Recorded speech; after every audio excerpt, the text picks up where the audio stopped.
अस्सलाम वालेकुम, मैं हूँ अलीना फ़ारूक शेख और छठा रोज़ है ईरान इसराइल अमेरिका जंग का। जैसे जैसे तूल पकड़ रही है जंग, तशवीश बढ़ती जा रही है। इस वक्त कुछ हालात यूँ हैं कि अमेरिका, इसराइल और ईरान के दरमियान बराह रास्त तो झड़प जारी है ही, हमले भी हो रहे हैं, फिर उसके जवाबी हमले भी होते हैं, लेकिन जो इसका एरिया है वो अब फैलता चला जा रहा है। तुर्की और अज़रबैजान तक इम्पैक्ट जाने की इत्तलात मौसूल हो रही हैं। इंतहाई तशवीशनाक है। ऐसे में दुनिया क्या कर रही है, कहाँ खड़ी है और इस कॉन्फ्लिक्ट में शिद्दत कम करने के लिए, इसको सुलझाने के लिए क्या कर रही है, ये सब बड़ा अहम सवाल है। इसी के ऊपर आज ज़रा अपने तज्ज़ियाकारों की राय लेते हैं और नज़र डालते हैं। मामला कुछ यूँ है कि जी, इस वक्त अगर यूरोपीय लीडरान को देखी जाए तो ज़्यादातर अक्सरियत अपने नेटो इत्तेहादी अमेरिका के साथ खड़े हैं। स्पेन के अलावा, स्पेन ने बड़ा क्लियर स्टांस लिया और कहा कि हम किसी भी तरह से अपनी कोई भी एसेट अमेरिका को नहीं देंगे, यानी बेसिस वगैरह का मुतालबा किया जा रहा था या दीगर चीज़ें, अमेरिका को सपोर्ट नहीं करेंगे। इसके अलावा फ्रांस ने, दीगर यूरोपीय ममालिक, बल्कि बदले ना खास्ता लेकिन बिल आखिर यूके भी मान ही गया, अपने जो कुछ हवाई अड्डे हैं या फिर अपने कुछ दीगर अड्डे हैं वो अमेरिका को इस जंग में इस्तेमाल करने देने की इजाज़त पर। कनाडा के वज़ीर आज़म, जिनको हमने डेवॉस में एक बड़ी मुख्तलिफ तकरीर और मुख्तलिफ मिजाज में देखा, जिसमें वो कह रहे थे कि पुराना वर्ल्ड ऑर्डर ख़त्म है, अमेरिका के ऊपर संगीन सवालात, उनकी स्ट्रैटेजी के ऊपर संगीन सवालात उठाए, वो भी अब अपना वज़न अपने नेटो इत्तेहादी अमेरिका के पलड़े में डाल रहे हैं और अमेरिका के साथ उनकी हिमायत में ही खड़े हैं। दूसरी जानिब बड़ा सवाल होता है चीन और रूस के ऊपर। इस वक्त तक ज़्यादा कुछ खुलकर सामने नहीं आए हैं। इम्कान भी यही जाहिर किया जा रहा था कि शायद बराह रास्त तो नहीं, लेकिन कहीं ना कहीं बैक एंड के ऊपर हिमायत हासिल होगी। क्या जिस तरह से हामी होना चाहिए इस जंग के अंदर, हमारी तवक्कुआत के ऊपर पूरा उतर रहे हैं चीन और रूस और दीगर आलमी ताकतें इस सारे कॉन्फ्लिक्ट के अंदर? अपने तज्ज़ियाकारों से सब पूछते हैं। बहुत सी खबरें इस सिलसिले में मौसूल हो रही हैं, खासकर इकोनॉमिक इम्पैक्ट भी इसका जानेंगे, क्योंकि जो आबनाए हॉर्मज़ है यानी स्ट्रेट ऑफ हॉर्मुज़ वो बंद है, उससे बहुत बड़ा इकोनॉमिक इम्पैक्ट और वो ऑब्वियसली पूरी दुनिया को मुतासिर कर रहा है। तो क्या चीन और दीगर इलाकाई और आलमी ताकतें इस तनाज़े को एक बड़े इलाकाई बहरान में बदलने से बचा सकेंगी? यहाँ से शुरू करते हैं अपनी गुफ्तगू। हमें ज्वाइन करें इस डिस्कशन के लिए मज़हर अब्बास साहब मेरे साथ स्टूडियोज़ में मौजूद हैं, इशात भट्टी साहब इस्लामाबाद से और वीडियो लिंक के थ्रू महमूद सरफराज साहिबा और शहजाद इकबाल साहब भी हमारे साथ हैं। शहजाद साहब, आपसे शुरू करना चाहेंगे और क्योंकि हमने चीन और रूस के ऊपर ज़रा पहले फोकस किया है, इससे शुरू करना चाहेंगे। क्या आप समझते हैं इस वक्त जो ईरान ने स्ट्रेट ऑफ हॉर्मुज़ को बंद किया है उसका इम्पैक्ट होगा और कहीं ना कहीं वो दबाव डाल पाएगा चीन, रूस, मशरिक़ वुस्ता के ऊपर कि वो कुछ कोशिशें करें? बहुत शुक्रिया अलीना। अलीना, इम्पैक्ट तो है, जाहिर सी बात है। स्ट्रेट ऑफ हॉर्मुज़ से तकरीबन 20% आपकी ऑयल सप्लाई होती है, चाइना तक जाती है, south Asia, middle eastern countries का ये एक बड़ा इंपॉर्टेंट राउट है। लेकिन मुझे नहीं लगता कि बहुत ज्यादा इस वक्त आलमी दबाव जो है वो काम आएगा। अगर आना होता तो शायद पहले आ चुका होता। मुझे नहीं पता कितनी संजीदगी से रूस या चाइना जो है वो पुश करेंगे, और ईरान को पुश करने का तो फायदा नहीं है क्योंकि इस वक्त ऑब्वियसली जो जंग है वो इसराइल और अमेरिका ने शुरू की है और ईरान इसका जवाब दे रहा है स्ट्रेट ऑफ हॉर्मुज़ को बंद करके या जो गल्फ कंट्रीज हैं उन पर अटैक करके। तो इस वक्त तो मुझे तो सिचुएशन बड़ी ब्लीक नजर आ रही है। आई डोंट नो इसका क्या रेजोल्यूशन होगा, कब तक ये जंग जारी रहेगी, क्योंकि एक बात तो बड़ा वाजे अब आपको नजर आ रही है ना कि अमेरिका में जो कांग्रेसमैन है वो भी यही आके बता रहे हैं कि अमेरिका को तो कोई खतरा नहीं था ईरान से, और ये जंग जो है वो नेतन्याहू के कहने पे ही अमेरिका ने शुरू की है। आप देख रहे हैं कि वहां पे भी मुख्तलिफ किस्म के एहतजाज हो रहे हैं। इनफैक्ट जो अप्रूवल रेटिंग्स भी आई हैं रिसेंट, उसमें 54% जो यूएस की अवाम है उन्होंने डिसअप्रूव किया है यूएस की ईरान पॉलिसी को, और 52% डिसअप्रूव करते हैं जो मिलिट्री एक्शन लिया है अमेरिका ने ईरान के खिलाफ। तो अब मेरे ख्याल से कोई प्रेशर अगर काम आ सकता है वो इंटरनल प्रेशर ही हो सकता है कि अमेरिका के ऊपर, डोनाल्ड ट्रंप के ऊपर प्रेशर पड़े और वो शायद इस जंग से बाहर निकले।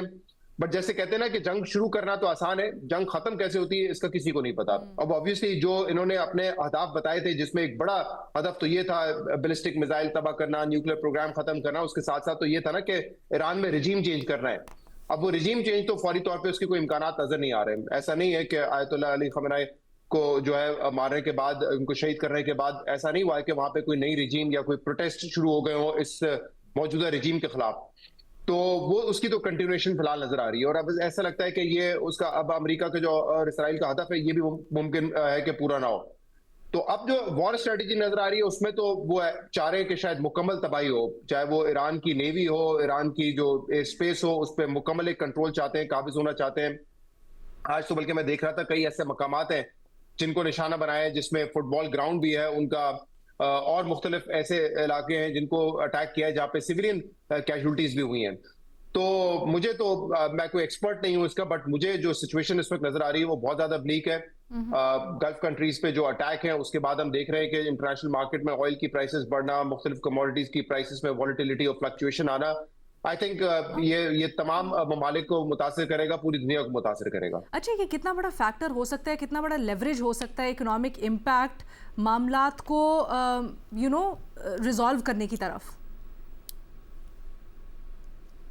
कौन सा मामला? इकोनॉमिक इम्पैक्ट, या इकोनॉमिक इम्पैक्ट इसका शदीद होने का जो लेवरेज है, या फिर जो बर्डन है, वो कितना बड़ा लेवरेज हो सकता है पूरी दुनिया के लिए इस मामले को जल्दी से रिजॉल्व करने? क्योंकि रिपोर्ट्स ऐसी भी आ रही है ना शहजाद कि अमेरिका के पास ज़खायर हैं, उसको इस वक्त इतनी कुछ महीनों तक के लिए टेंशन नहीं है, फिर जीसीसी भी उस तरह से शायद इतना शॉर्ट टर्म में मुतासर नहीं होगा। सो चीन और रूस सबसे ज़्यादा इम्पैक्ट होगा जो अमेरिका करना चाहता है। जी बिल्कुल, देखें अगर सेंस प्रिवेल करे तो ऑब्वियसली इस चीज को रिजॉल्व इसलिए भी होना चाहिए क्योंकि इकोनॉमिक कंडीशन सबके मुतासर होंगे। बेशक जखायर हो इस वक्त यूनाइटेड स्टेट्स के पास, लेकिन वहां पर पहले ही इकोनॉमिक एक आपको नजर आता है इकोनॉमिक एक्टिविटी इतनी तेजी से नहीं जा रही थी, इन्फ्लेशन बहुत ज्यादा है, तो वहां पर भी चीजों की कीमतें बढ़ेंगी। जब ऑयल प्राइसेस बढ़ेगी, गैस की कीमतें बढ़ेंगी, तो असर तो उनको भी आएगा। और इस वक्त आई एम श्योर आपके भी इतने जानने वाले होंगे अमेरिका में, आप किसी को भी कॉल उठा के पूछ लें, कोई इससे मुतमईन नहीं है, कोई खुश नहीं है। मैंने जो अभी आपको डिसअप्रूवल रेटिंग बताई, मुझे तो लगता है कि बहुत ही कंजर्वेटिव है, क्योंकि इस वक्त हर बंदा जो बैठा हुआ है अमेरिका में भी, वो नहीं ये फील कर रहा था, थ्रेटन नहीं फील कर रहा था कि किसी दिन भी इसराइल ईरान जो है वो आकर हम पे अटैक कर देगा या हमें मुतासिर कर सकता है। उनको जाहिर सी बात है अपना जो माश है वो ज्यादा इस वक्त अजीज है, और उनके लिए प्रॉब्लम्स बढ़ेंगी, उनको पता है। लेकिन आपको पता है कि जब वॉर इकोनॉमी एक पैरेलल चीज है, उससे एक आम आदमी की जिंदगी तो मुतासिर होती है, बट इकोनॉमीज और ये जो लॉबीज होते हैं ये उससे बड़ा फायदा उठाते हैं। तो इस वक्त भी आपने देखा है कि पेंटागन में बुला के कहा जा रहा है कॉन्ट्रैक्टर्स को कि जो अपनी प्रोडक्शन है असली की वो तेज करें। पता नहीं वो अमेरिका को चाहिए या अमेरिका बेचना चाहता है जीसीसी कंट्रीज को, जिनको अपने दिफा के लिए चाहिए। क्योंकि जो खबरें चल रही हैं कि एक ड्रोन जो है उसकी कीमत $20,000 है, लेकिन एक इंटरसेप्टर जो है उसकी जो कॉस्ट है वो hundreds and thousands of dollars में जाती है। तो हो सकता है वो उनके लिए करो। तो वॉर इकोनॉमी मेरे ख्याल से वो इससे फ्लरिश जरूर करेगी, लेकिन एक आम आदमी को बड़ा बुरा असर पड़ेगा और मुख्तलिफ इकोनॉमीज को भी बड़ा असर पड़ेगा। Pakistan being obviously one of the countries जो कि बड़ी तादाद में गैस और ऑयल इंपोर्ट करता है, हम इसके मुतासरीन में से होंगे।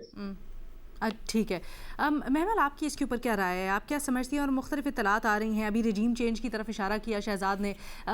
अमरीकी मीडिया कुछ इस तरह के भी दावे कर रहा था उनकी रिपोर्ट्स के मुताबिक कि ट्रंप ने जो इशारा किया है बूट्स ऑन ग्राउंड, वो वहाँ पर जो कुर्दिश एलिमेंट्स हैं, चाहे वो इराकी कुर्दिश हों या टर्की के उस नॉर्थ ईरान में, उनको एक्टिवेट कर सकता है और वहाँ से कुछ ना कुछ रजीम चेंज के लिए अभी भी कोशिश करेगा।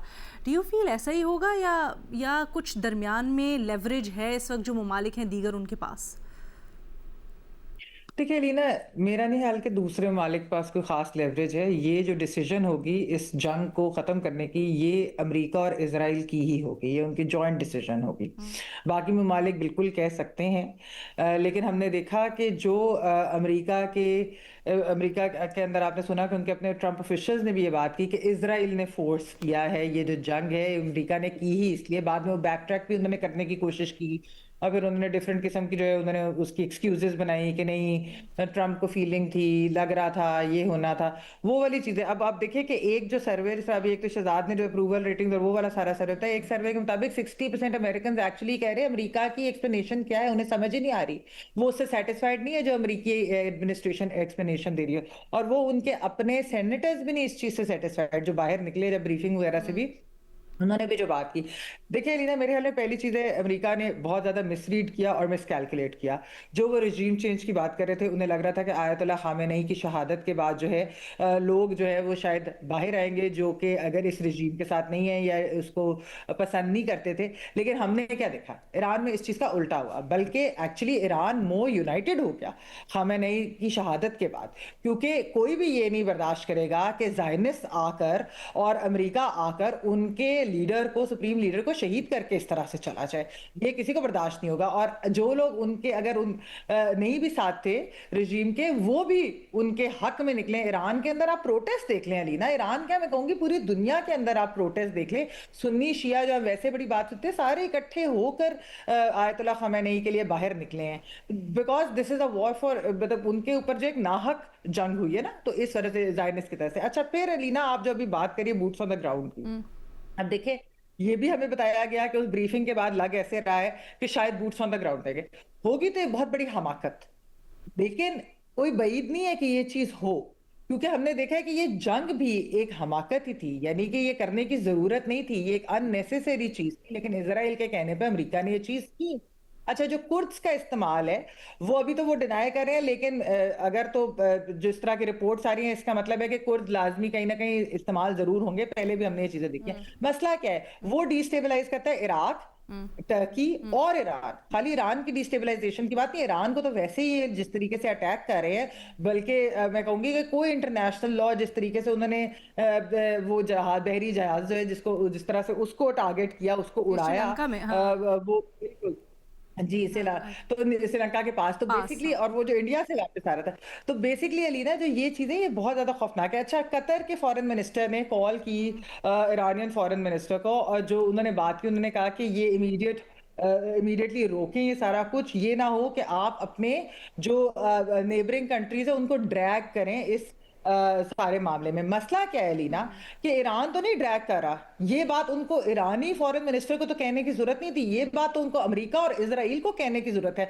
उन्होंने ड्रैग किया है ईरान को एक ऐसी जंग में जो ईरान नहीं चाहता था। ये निगोसिएशंस हो रही थी, ईरान जो था वो निगोसिएशन वो कामयाब भी हो रही थी। ये तो इजराइल और अमेरिका की जंग है। अब अगर ड्रैग होंगे तो जाहिर बात है जो यूएस बेसिस हैं जिन ममालिक के अंदर, जीसीसी कंट्रीज के अंदर, ईरान तो उनको ही अटैक कर रहा है, वो अपने सेल्फ डिफेंस में कर रहा है, क्योंकि अमेरिका तो उन्हीं बेसिस को इस्तेमाल कर रहा है। तो उनका ये कहना है कि आप ये ना करिए, ड्रैग हो जाएंगे, ये एक डेंजरस, मैं समझती हूँ ये अलार्म बेल है, क्योंकि ऐसे लग रहा है, बहुत सारे लोग ये समझते हैं कि वैसे तो अगर ये जल्दी जंग ना रुकी, होपफुली अगर तो ये जल्दी रुक जाती है, कोई अमेरिका अपनी सेंसेस में आ जाता है, कोई इकोनॉमिक इम्पैक्ट, कोई इस तरह की चीजें अगर हो जाए तो वो खुद ही रोक ले और यहाँ से निकल जाए। लेकिन अगर ऐसा नहीं होता और कुर्द्स को इन्वॉल्व किया जाता है, या फिर ये कि बूट्स ऑन द ग्राउंड होते हैं, या फिर ये कि इवेंचुअली नेबरिंग कंट्रीज ड्रैगन होती हैं, तो अलीना ये मैं समझती हूँ ये इसराइल का प्लान जरूर था। वो तो ये चाहता था कि सारी जो मिडिल ईस्टर्न कंट्रीज हैं, गल्फ कंट्रीज हैं, ये इसके अंदर आए और वो इसराइल की जंग लड़े ईरान के खिलाफ। लेकिन इसका इम्पैक्ट बहुत खौफनाक,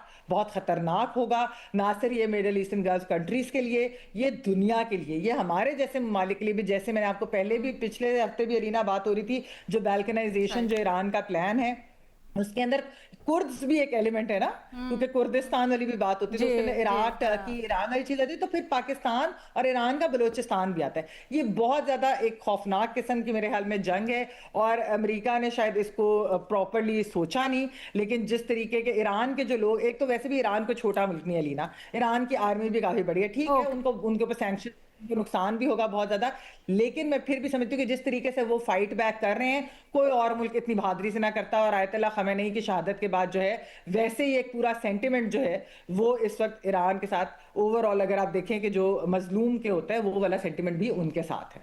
भट्टी साहब, आपकी क्या राय है? मैडम शेख, सबसे पहले तो मार्को रूबियो साहब ने एक ब्रीफिंग दी कांग्रेस को, सेनेटर्स को, और वहाँ जो एक 3 बातें बड़ी इंपॉर्टेंट हुई सेनेटर्स ने की। पहली बात कि आप जिनको आज़ाद कराने के लिए निकले थे, यानी ये एक इस बिला जवाज़ जो जंग मुसल्लत की गई है ईरान पर, इसका एक ढिंडोरा पीटा जा रहा था कि पूरी ईरानी कौम कहीं यरगमाल बनी हुई है और ईरान चंद हाथों में है, और इनको हम छुड़वा कर पूरी ईरानी कौम को हम आज़ादी दिलवाएंगे। तो वहाँ पूछा गया कि आप जिनको आज़ाद कराने के लिए निकले थे वो क्यों नहीं बाहर निकल रहे? आपको तो बड़ी तवक्को थी कि वो बाहर निकलेंगे, सड़कों पर आ जाएंगे और अमेरिका जिंदाबाद के नारे मारेंगे। और फिर वहाँ सवाल ये पूछा गया कि आप कह रहे हैं कि सुप्रीम लीडर जा चुके, आप कह रहे हैं कि 80% क़यादत जा चुकी, तो उसके बाद क्यों इकट्ठे हैं वो? कौन है लीड कर रहा जो उनको, और कौन है जो उनको आगे चला रहा? और आप क्यों इसमें आपका होमवर्क मुकम्मल नहीं था, और आपको क्यों ये इंटेलिजेंस फेलियर हुआ आपका? और वहाँ ये भी बात हुई मार्को रूबियो की ब्रीफिंग के बाद और उनकी फ़ौजी क़यादत की ब्रीफिंग के बाद सेनेटर्स ने यह भी कहा कि हमें इस ब्रीफिंग को सुनकर तो हम खौफज़दा हैं कि कहीं वहाँ ज़मीनी फ़ौज ना उतारनी पड़े अमेरिका को। अगर उतार दी गई तो क्या बनेगा? तो मतलब जहाँ मुआशी इम्पैक्ट है वो तो है, और जहाँ पूरे खित्ते का इम्पैक्ट है वो जगह जहाँ सोचा नहीं जा सकता था कि टूरिज़म के लिए, सियाहत के लिए कि यहाँ कोई 19-20 होगी, वहाँ से खौफज़दा होकर कल वो ब्रीफिंग में ये भी बता रहे थे कि हमने जो चार्टर्ड जहाज़ों के ज़रिए 9000 उर्दन और सऊदी अरब और यूएई से मंगवा लिए हैं, और हमने 300 इसराइल से भी मंगवा लिए हैं अपने अमरीकी शहरी, और हम निकाल रहे हैं। और तो मुआशी इम्पैक्ट और पूरे खित्ते का इम्पैक्ट और पूरे इलाके, पूरी दुनिया पर इम्पैक्ट डेफिनेटली होगा। और अगर ये जंग तवील हो गई तो फिर ये जंग सिर्फ 2-3-4 मुल्कों में नहीं रहेगी, फिर बहुत सारी फरीक बनेंगे, फिर ये एक लंबा सिलसिला शुरू हो जाएगा। लेकिन सवाल ये नहीं है, सवाल ये है मैडम शेख कि 5000 जो है बम वो गिरा दिए गए हैं। ये आसान लफ्ज़ है, 5000 बम 1700 मकामात पर, और पूरी ये दुनिया नहीं जागी मिनाब की लड़कियों बच्चियों पर, और अब सिविलियंस आबादी निशाना बन रही है। और एक मुल्क पर बिला जवाज़ चढ़ाई, एक मुल्क पर बिला जवाज़ जंग मुसल्लत कर दी गई, और एक मुल्क को खंडर बनाया जा रहा है, कब्रिस्तान बनाया जा रहा है, बच्चे बूढ़े ख़वातीन मारी जा रही हैं, इंसानियत का कत्ल, और वो भी बिला जवाज़। कहाँ ये दुनिया? वैसे मैं तो हैरान रह गया हूँ। अभी आपका सवाल था कि क्या चीन और दीगर इलाकाई आलमी ताकतें तनाज़े को बड़े इलाकाई बहरान में बदलने से बचा सकेंगी? तो कहाँ है वो इलाकाई ताकतें और आलमी ताकतें? कोई इलाकाई ताकतें नहीं हैं। अगर ग्राउंड पे देखे जाए तो इस इलाके की इलाकाई ताकत इसराइल है और आलमी ताकत अमेरिका है, ठीक है, बाकी सब होम्योपैथिक काम है। और दूसरी बात मैडम शेख कि आप मुझे बताएं, बार बार एक सवाल पूछा जा रहा है, और वो भी उन सेनेटर्स में जो इस जंग के हक में नहीं, उन्होंने भी पूछा मार्को रूबियो से कि हम जंग कर क्यों रहे हैं, किस मकसद के लिए कर रहे हैं? और ट्रंप साहब को कहना पड़ा प्रेस के सामने और कि नहीं, मुझे इसराइल ने मजबूर नहीं किया, मैंने इसराइल को मजबूर किया। तो जहां वहां ये तशवीश है, अमेरिका में खौफ है। सर वैसे दिलचस्प बात तो ये है कि ये जो वजह है, ये ना ट्रंप ना उनकी इंतज़ामिया कोई अभी तक ठोस वजह इसकी पेश नहीं कर सके। कभी कहते हैं रिजीम चेंज के लिए, कभी कहते हैं कि उनकी न्यूक्लियर फैसिलिटीज़ या बम बनाने से रोकने के लिए, फिर कहते हैं कि ख्याल था कि ट्रंप को नुकसान या उनको असैसिनेट कर सकते हैं।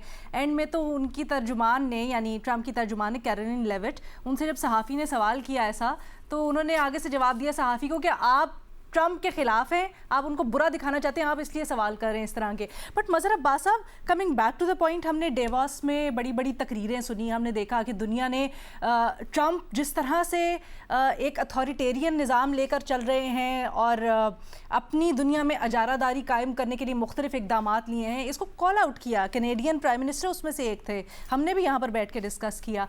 वो चीज़ अब हमें यहाँ पर क्यों नहीं अमली तौर पर दिखाने का वक्त जब आया है तो नज़र आ रही? अब सारे के सारे अमेरिका के साथ क्यों साइड कर रहे हैं? देखिए, अगर आप ट्रंप की उस तकरीर को देखें और सुने, जब वो अटैक हुआ, उसमें कोई भी एक ऐसी कन्विंसिंग बात नहीं थी कि जिसको बुनियाद बना के अटैक किया गया। यानी अगर ये बात है कि ईरान मुज़ाकरात नहीं कर रहा था या ईरान ने जो है हार्ड लाइन लिए हुआ था, तो ऐसा नहीं था। ईरान के बारे में तो ये कहा गया कि बात आगे बढ़ी है और ईरान ने बहुत सी चीज़ें मान ली हैं उस चीज़ में, उसमें तो वो कोई भी, अगर आप सिर्फ वो तकरीर जो है ना, उस तकरीर की बुनियाद पे डोनाल्ड ट्रंप पे मुकदमा हो सकता है कि कौन सी जस्टिफिकेशन है उस अटैक की, जबकि एक मुल्क जो है नेगोशिएशंस में इन्वॉल्व है, इंगेज है, वो आपकी बातों को मान रहा है, तस्लीम कर रहा है। ज़ाहिर है अभी बातचीत ख़त्म नहीं हुई थी, अभी तो पहला या दूसरा राउंड था, और उसके बाद आके जो है ये कहा जाता है कि बातचीत में प्रोग्रेस हुई है और उसी रात अटैक कर दिया जाता है। तो इस वक्त तो ईरान जो है वो बिल्कुल उस सिचुएशन के में है कि मैं फसीले शहर हूँ पर नरग़े बातिल में हूँ। ये जो चीज़ें हैं, ईरान को आप किससे कहा जाए, मतलब ईरान तो कह रहा है ना कि मैं तो एग्रेसर नहीं हूँ, रोका तो एग्रेसर को जाता है, मैंने तो अटैक नहीं किया, मैंने तो इनिशिएट नहीं किया, जिसने इनिशिएट किया है उसको दुनिया रुकवाए। वो ये कहे अपनी उस पोजीशन पर वापस आएँ, जब मुज़ाकरात की पोजीशन थी उस पर वापस आएँ, वो सारी चीज़ें विड्रॉ की जाए, तब नुकसान जो हुआ वो तो हो गया, जो जान का नुकसान हुआ। लेकिन इस वक्त ये कहना कि जी दोनों को बैठा दिया जाए, दोनों को बैठाने का मसला नहीं है। एक मुल्क जो है वो जंग में नहीं गया है, उस पर जंग मुसल्लत कर दी गई है। किसी का जंग में जाना और उस पर जंग मुसल्लत, वो तो अपना दिफा कर रहा है, उसके लोग मारे जा रहे हैं, उसने जो भी रद्द-ए-अमल दिया वो दिफाई सूरत हाल में दिया उसने। वो क्या करता और आज भी वो क्या कर सकता है सिवाय इसके कि अपना दिफा कर रहा है। और उस दिफा में उसने, और इन स्टेट्स के जहां अमरीकी अड्डे हैं, इन पर अगर वो अटैक नहीं करता तो अब तक ईरान को जो है वो भस्म कर दिया जाता। ये ईरान को इराक़ बनाना चाहते हैं, ये ईरान को शाम बनाना चाहते हैं, ये ईरान को लीबिया बनाना चाहते हैं। ये एक बहुत ही शायद अनपॉपुलर सी बात हो क्या, लेकिन ईरान क्यों नहीं बनाए न्यूक्लियर बॉम्ब? इराक़ क्यों नहीं बनाए? लीबिया क्यों नहीं बनाए? क्या ये इख्तियार सिर्फ इजराइल और अमेरिका और इन ताकतों का है? कोई मुल्क अपने दिफा के लिए अगर एटमी प्रोग्राम शुरू करता है, या तो आप ग्लोबली तय करें, इस चीज़ को ग्लोबली तय किया जाए। दुनिया, ज़ाहिर है न्यूक्लियर की तबाही बहुत, मैंने तो उन जो हिरोशिमा नागासाकी के सर्वाइवर से इंटरव्यू किए हुए हैं, मुझे पता है कि जो जिस तरीके से उन्हें खौफ आता है। लेकिन क्या करे कोई मुल्क? सही, उस पर अटैक किए जा रहे हैं, उस पर ख़तरा किया जा रहा है। कोई इस तरह की जो है इस तरह की किसी ट्रीटी पर की बात पे तो उन पे मुकदमा हो सकता है, यही तो सवाल है, कौन करे मुकदमा? इस वक्त तो ऐसा लग ही नहीं रहा कोई खड़ा होगा। देखिए, चीन, रूस, यूरोप, अच्छा, OIC, ये मिलकर अमेरिका को कहें कि यू आर एन एग्रेसर। ऐसा नहीं है कि अमेरिका, अगर ये सारे मुल्क यक ज़बान हो जाएं तो आप डोनाल्ड ट्रंप को या अमेरिका को मजबूर नहीं कर सकते। ये हो नहीं सकता। पूरी दुनिया से लड़ाई नहीं लड़ी जा सकती है। इस वक्त ये जो इजराइल है, इजराइल की तो कोई हैसियत नहीं है जी। इस वक्त जो है वो डोनाल्ड ट्रंप को दुनिया बावर कराए। बट सर यही तो इस सीन है ना, नहीं करवा रहे। जैसे अभी मैंने हवाला भी दिया, कैनेडियन वज़ीर आज़म पहले कहते थे ट्रंप की पॉलिसीज़ नहीं सही, अब उनके साथ हैं, इस जंग में जहां तक हो फैसिलिटेट करने को तैयार हैं। तो फिर दुनिया ईरान के साथ खड़ी हो। स्पेन के अलावा बाकी यूरोपीय ममालिक भी बिल्कुल खामोश, बल्कि अभी थोड़ी देर पहले था कि जो फ्रांसीसी सदर हैं उन्होंने कहा है कि आप टेम्परेरीली हमारी जो बेसिस हैं, हमारे एसेट्स हैं, वो इस्तेमाल कर सकते हैं। देखिए ना, फिर तो दुनिया नहीं कह रहा ना सर, क्यों नहीं कह रहा? अगर इसको इलाबरेट करना चाहें, फिर तो दुनिया ईरान के साथ खड़ी होना चाहिए ना, क्योंकि अगेन मैं कहूँ कि अगर ईरान एग्रेसर होता तो शायद हमारा पॉइंट ऑफ व्यू बिल्कुल मुख्तलिफ होता। आई थिंक इसके ऊपर बाकी सब भी ऐड करना चाह रहे हैं। कौन महमल से पहले जवाब ले लेते हैं? देखिए लीना, जो आप बात करी ना कि कौन कहेगा या कौन ये मुकदमा करेगा, कोई नहीं करेगा। पिछले 2.5 साल से नेतन्याहू और इजराइल जो है वो जेनोसाइड कमिट कर रहे हैं। कौन सा जो है उनको कोई रोक सका? बल्कि आज उनकी वजह से अमेरिका ने ये जंग की, यानी कि उनकी इतनी पावर है कि अमेरिका को फोर्स किया सही। कि ये जंग करे, और एक ऐसी जंग जिसके अंदर वॉर क्राइम्स कमिट हो रहे हैं। पहले दिन आप बच्चियों के स्कूल के ऊपर करते हैं, 160 से ज्यादा बच्चियां शहीद होती हैं। आप उनके सुप्रीम लीडर के ऊपर अटैक करते हैं, वो और उनकी फैमिली के कई मेंबर शहीद होते हैं। ओवरऑल जिस तरह ये अभी जो शिप की बात की, वॉरशिप की, उसके ऊपर आप जो अटैक करते हैं, ये भी वॉर के उसके खिलाफ जाते हैं। तो ये तो सारे वॉर क्राइम्स कमिट कर रहे हैं। इंटरनेशनल लॉ तो गया, वो बिल्कुल धज्जियां उड़ा के रख दी हैं। तो कौन करेगा इनको, किस कटहरे में खड़ा अच्छा, वो करेंगे? तो हमने एक सीरीज देखी है ना, वेनेजुएला होता है, फिर ये होता है। शहजाद भी कुछ ऐड करना चाह रहे हैं ब्रीफली एज पॉसिबल? जी, मैं जिस दिन ये प्राइम मिनिस्टर, कनाडा के प्राइम मिनिस्टर का ये स्टेटमेंट आया था, उस वक्त ही मैंने आपसे कहा था कि ये बड़ी, एक तो दो नंबरी और इनके डबल स्टैंडर्ड्स हैं। क्योंकि एक तो गजा में एक अरसे से नस्लकुशी हो रही थी, पूरी दुनिया कह रही थी, लेकिन उस वक्त भी यूरोपीय ममालिक, नेटो इत्यादि ये सब कह रहे थे कि नहीं, इसराइल को अपने दिफा का हक है। बहुत बाद में इन्होंने जाके कहना शुरू किया कि ये जेनोसाइड है। वेनेजुएला के प्रेसिडेंट को ये किडनैप करके लेके जाते हैं। आप देखें कि क्या स्टेटमेंट आए यूरोपीय दुनिया से। उन्होंने कहा हम गौर कर रहे हैं सूरत हाल पे, ये बात नहीं करते। उस वक्त क्या मसला था? दो मसाइल थे अमेरिका से इनको। एक तो टैरिफ का इशू था जो सुप्रीम कोर्ट ने अब ओवरटर्न कर दिया है। दूसरा मामला ग्रीनलैंड पे आ रहा था। तो जब ग्रीनलैंड पे मामला आ रहा था, उनको पता था कि डेनमार्क हमारा इत्यादि है, नेटो का इशू है, तो उन्होंने बात करना शुरू की डोनाल्ड ट्रंप के खिलाफ और अमेरिका के खिलाफ। तो जब अपने पर आती है, उस वक्त भी हमने ये कहा था कि मशरिक वस्ता में तबाही कर दी, बर्बादी कर दी, इराक वॉर हो गई, अफगानिस्तान में जाके बम्बार्डमेंट कर दी, सब कुछ कर लिया। दुनिया नहीं बोलती है, लेकिन जब अपने ऊपर आती है, उनको पता था कि ये यूरोप का मसला है, तो फिर उन्होंने बात करना शुरू की। एक मसला टैरिफ वाला वैसे ही खत्म हो गया है, ग्रीनलैंड से तवज्जो हट के मशरिक वस्ता पे आ गई है, तो फिर जाहिर सी बात है कनाडा क्या और यूरोपीय ममालिक क्या। भट्टी साहब। मैडम शेख, एक तो बहुत दफ़ा हर कोई बात कर चुका कि ये मफादात की दुनिया है, लेकिन ये मेरा ख्याल है अक़वाम मुत्तहिदा का सरेंडर और रूस और चीन का सरेंडर और मुस्लिम उम्मा का सरेंडर, ये बड़ी वजह बना है यहाँ तक आने का। ये और आखिरी बात कि हर दौर का जो हलाकू और चंगेज़ खान होते हैं, उनको ये सफारतकारी से नहीं रोका जाता, फिर उनको उनकी ज़ुबान से रोका जाता है। और उनकी ज़ुबान बोलने वाला इस वक्त दुनिया में ताकत बिल्कुल एक तरफ हो गई है। बिल्कुल जो अमेरिका चाह रहा है वो हो रहा है। और पहले तक था इस दुनिया का तवाज़न एक। भट्टी साहब, आपने बड़ी दिलचस्प बात की है, गोगे में बस वक्त कम है, लेकिन अगर आप मुख्तसरन ये कह सके, आप क्या कहना चाह रहे हैं कि जैसे चीन या रूस इस तक अमेरिका के मुखालिफ लगते हैं ना, तो वो इस जंग में कूद जाएं और असलहा लेके, हथियार लेके तो अमेरिका का मुकाबला करें? बहुत खूबसूरत बात की आपने कूद जाने की, स्पेशली कि जंग में कूद जाएं।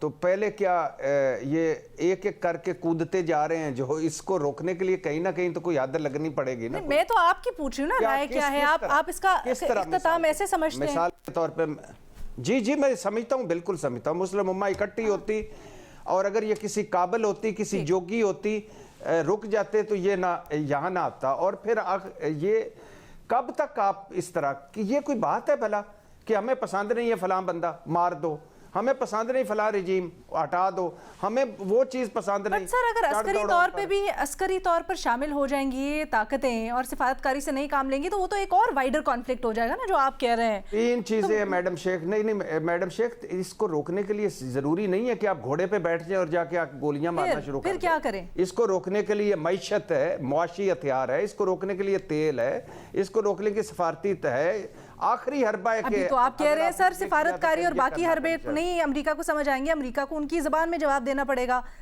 जबान तो इस वक्त अमेरिका की बमबारी है और वॉरशिप्स हैं जो उसने सारे ईरान की तरफ दागे हुए हैं। जी मैडम शेख, आप गालिबन मैं समझा नहीं पाया आपको बात। मैं कह रहा हूँ कि ये जिस तरह की सफारतकारियाँ ये करने की कोशिश कर रहे हैं ना, कि उसको उसने फ़ोन कर दिया, उसको उसने फ़ोन कर दिया, आसान और सादा लफ्ज़ों में, कि अगर ये दुनिया खड़ी हो जाती और कहती कि इस नहीं ये होना चाहिए, और अपने सारे जो उनके पास अपने हैं, जंग तो आखिरी मरहला है, जब आपको पता चल जाए आगे से कि आपको भी इसका कोई भुगतना पड़ेगा, कोई तेल की सूरत में, कोई मईशत की सूरत में, कोई किसी सूरत में। आज क्या हो रहा है, हम पे हमला ना करो। और भाई आप पर हमला क्या, किस तरह हमला, क्या मतलब, कौन सा हमला, क्या हो क्या रहा है? आप यानी एक मुल्क तबाह बर्बाद हो रहा है, खंडर बन रहा है, हमें जंग में ना घसीटो। और भाई आप आगे बढ़कर ये जंग रोको। ठीक है जी, इसी के साथ एक छोटी सी ब्रेक के बाद वापस आएंगे मजीद सवालात के साथ।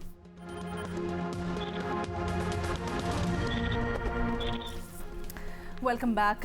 हम YouTube पर जो सवाल भेजे गए हैं वो अपने तजियाकारों के सामने रखने जा रहे हैं। भट्टी साहब, हुस्न इत्तफाक देखें, अभी पहले सवाल में आप कह ही रहे थे कि अमेरिका को उसकी ज़बान में जवाब देना चाहिए। आपसे सवाल हो गया उससे मुतल्लिक।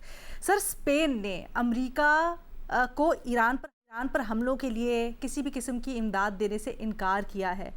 आपकी इसके ऊपर क्या राय है, क्योंकि अमेरिका ने भी बड़ा सख्त रिएक्ट किया है इसके ऊपर?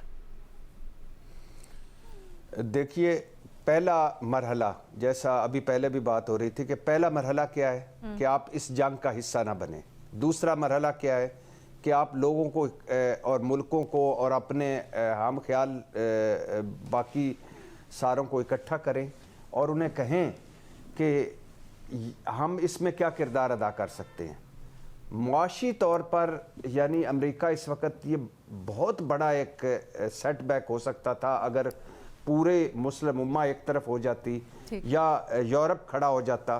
मुआशी एक तो जंग को रोकना है ना गोलियों से, आगे से हम जवाब जंग की सूरत में देखें। एक है मईशत, तो कमाल का फैसला है स्पेन का और खुशी हुई है मुझे इस पर कि स्पेन ने कमाल का स्टांस लिया है और काश ये बाकी मुल्क भी स्पेन की तकलीद करते, काश जुल्म बर्बरियत रोकते। ऐसा क्यों है? हमने गजा के मामले पे भी देखा, जब वोटिंग हुई तो स्पेन अलग था और उसने गजा के मामले में बड़ा स्ट्रॉन्ग स्टांस लिया। अब यहाँ पर भी हम देख रहे हैं कि एक बिल्कुल अलग मुनफरिद पोजीशन नज़र आ रही है।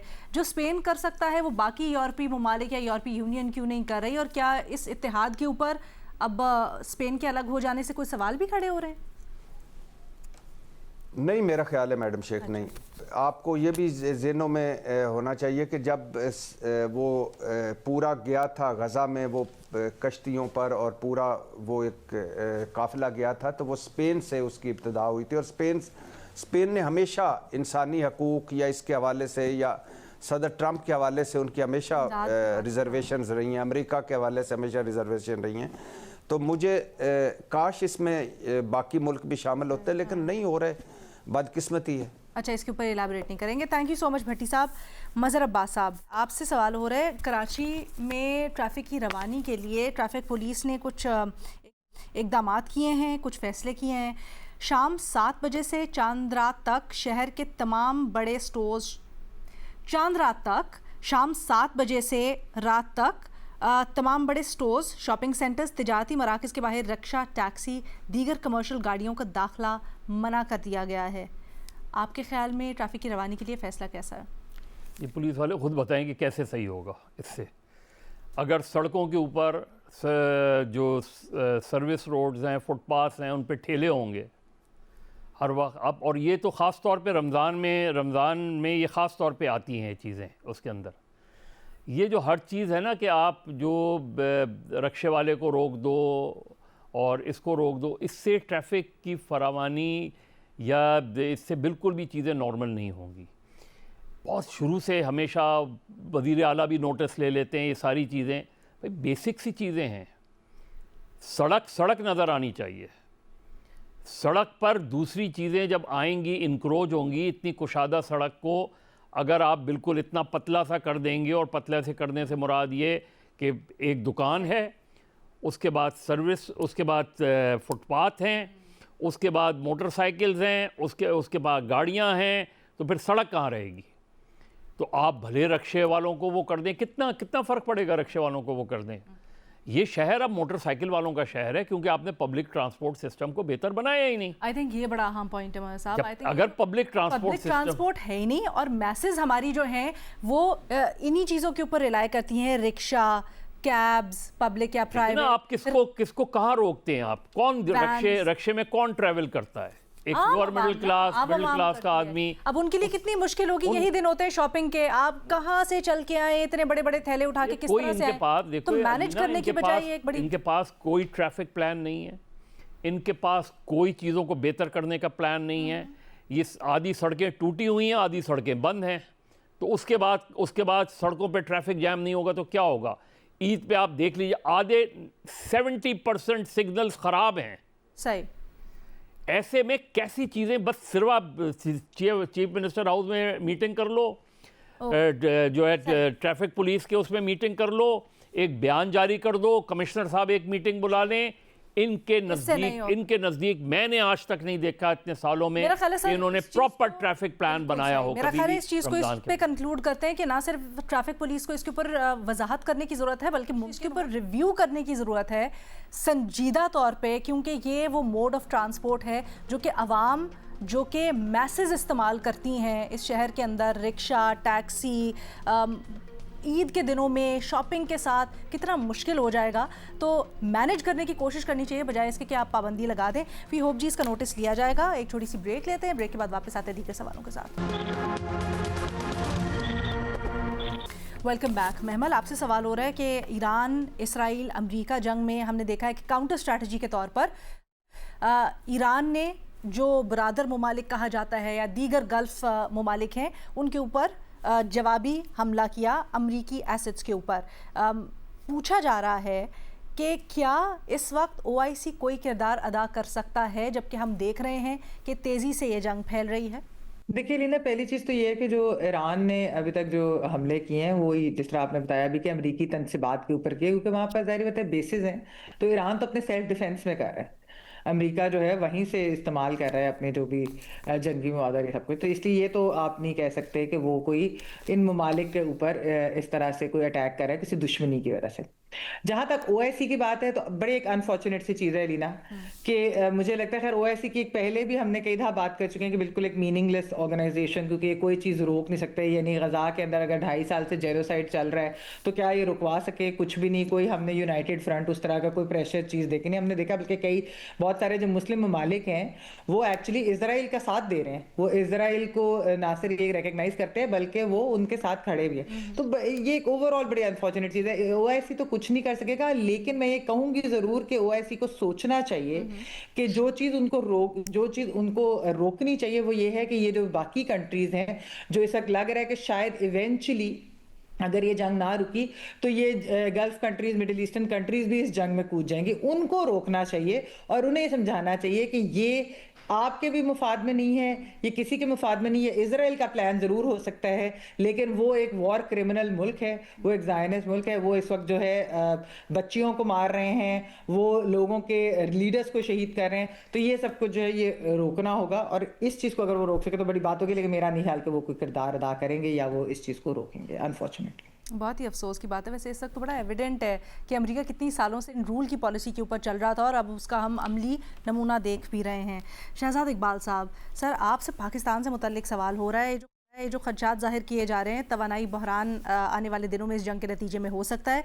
हुकूमत ने एक मंसूबा तैयार किया है और इसके तहत पेट्रोलियम मसनूआत की कीमतें 15 दिन के बजाय हफ्तावार रिव्यू की जाएंगी। दफातर तालीमी इदारों में हाइब्रिड काम करने की तजावीज़ है, यानी वर्क फ्राम होम। आप इन तजावीज़ के ऊपर क्या राय रखते हैं? क्या ये मौसर स्ट्रैटेजी है? मेरे ख्याल से बेहतर होगा कि हम इस हिकमत अमली से आगे बढ़े, क्योंकि देखें इंटरनेशनल मार्केट में इस वक्त वॉलेटिलिटी, फ्लक्चुएशन बहुत ज़्यादा होगी ऑयल प्राइसेस की। और अगर हम 15 दिन का वेट करेंगे तो इससे कहीं पे हुकूमत का नुकसान हो सकता है, कहीं पे जो एंड यूजर है उसका नुकसान हो सकता है। क्योंकि देखें अगर प्राइसेस अभी बढ़ जाए और आपने प्राइसेस तब्दील नहीं की तो ऑब्वियसली हुकूमत को उस पर सब्सिडी देनी पड़ेगी। ये फॉर्मूला हमने पहले भी अडॉप्ट किया था। मुझे याद है जब कोविड में हालात बहुत खराब हुए थे और उस वक्त इंटरनेशनल मार्केट में हम देख रहे थे प्राइसेस बहुत गिर रही थी, तो उस वक्त भी ये फैसला किया गया था कि फौरी तौर पे रिविजिट किया जाए ऑयल प्राइसेस को, और उसमें कमी लाने की जरूरत थी। कमी लाई गई ताकि जो लोगों को मुश्किलात आ रही थी उसको थोड़ा सा उनके लिए आसानी पैदा की जाए। तो मेरे ख्याल से ये दुरुस्त फैसला है कि आप ज्यादा फ्रीक्वेंटली नजर रखें ऑयल प्राइसेस पे इंटरनेशनल मार्केट में जो है। और इम्कान तो इस वक्त यही नजर आ रहा है, जिस तरह की इतलात है कि आपका डीजल और पेट्रोल दोनों में एक मैसिव किस्म का इजाफा हो सकता है। तो आप देखना ये है कि हुकूमत या पूरा का पूरा पास ऑन करेगी या कोई अपने टैक्सेस या जो हम लेवी चार्ज करते हैं पेट्रोलियम प्रोडक्ट्स पे उस पर कमी करके थोड़ा सा बर्डन जो है वो कम करेगी। ये मेरे ख्याल से अब फैसला करना है हुकूमत ने।